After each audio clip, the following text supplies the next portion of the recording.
A farko ina so in ce sunana ambassador Bolkuna Yohana Goton. Ni daga wata babban kauye ana kiranta Balanshifan. Balanshifan tana Panshin local government.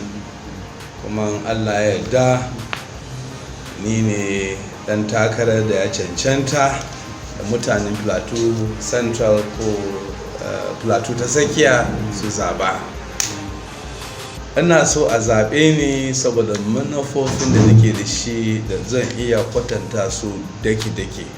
Wato siyasar Najeriya mun kalle ta an ba dai an ɗora gaskiya akan gaskiya ba za a samu kan cin gaba ta ƙasar Najeriya ba. Na kuma duba a Plateau Central bangaren su kamfanoni wanda zai ba da aiki ma al'umma da kuma a ba da asali abin da ya cancanta ma mutanenmu su samu moriyar demokradiyya a Najeriya. Na gani amma ban gamsu ba. Saboda haka na tashi na cin Allah yadda bar wannan babban aikin da nake yin shi a Kano ta African Textile Manufacturers Limited, kuma wata babban company da ana kiran shi Beyond Energy International Limited, wanda ni ne na jagorance wannan babban company. Wata rana sai na zo na ce in dai siyasa irin abubuwa da suna faruwa ne, a gani na gaskiya ban koshi da ansa da yan siyasa suka bani ba. A shekaru da na buga a duniya na duba su Yakubu Gawon suka yi shekara 33 kuma sun kawo cin gaba da mun gani kuma za mu iya tabawa. In ka duba a Panshin kaɗai ka gan su College of Education da su hanyoyi da an fasa mana da kuma School of Health Technology da kuma General Hospital da kuma su makarantu daki-daki. Amma yanzu daga local government guda 5 wanda ni ne zan zama senator na wannan wuraren nan, ban gan company ko guda ɗaya ba.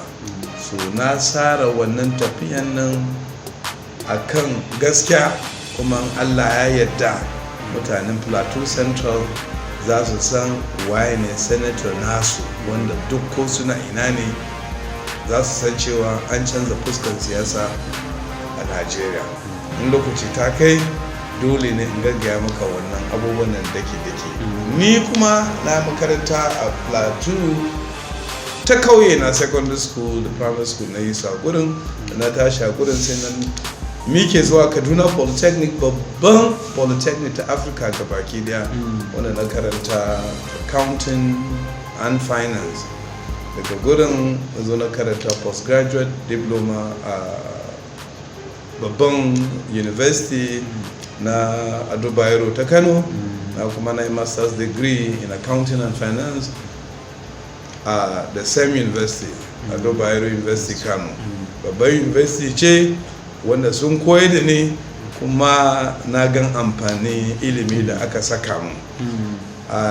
Yayin da na kan mulki ta president na Balanshifan Development Association sun gan cancanta na, sai su ma sun ce in sake mai da shi zama teno na 2. Na yi an kusa a kai na 3, na ce a'a ni ba zan girme constitution na mutane na ba. So a saya ta haka sai na ɗauki head boy na secondary da na gama, Reverend Father Makoli Memorial Secondary School. Ni ne kuma shugaban mutane an gasa ta Kano gabaki daya a yanzu. Lokacin da an gasa suna bukatan leadership nan Gas Development Association, an yi ya gagara, aka kiro ne in zo in conducting one of the most transparent election na Gas Development Association, wanda in Allah ya yarda mun zo da su mai girman Gwanen Gofen da kuma wanda suka mulki tare kuma suna kan mulki har gobe, wanda an gasa suka gan sun dace kuma ana samu developmental project wanda ya kamata. Inda ban saya da karfi na dora gaskiya akan gaskiya ba, da watakila ba za a iya samu a ce sun hau kan mulki ba. Na yi director na Atiku Care Foundation ta Arewa ta Tsakiya, ta Najeriya ta tsakiya gabaki ana kira Plateau Central. Ne kuma special advisor na Atiku North Central Nigeria on youth and all the support groups. In Allah ya yarda mun dora gaskiya kan gaskiya, kuma abubuwan da muka dora kansa ya cancanta. Ni kuma babban manomi ne, dan kasuwa ne. Aiki dai sai dai mu zo mu leka office mu dan fita mun ga abin da ya kamata, saboda albashi sai dai ba masu bashi kare. Na gode.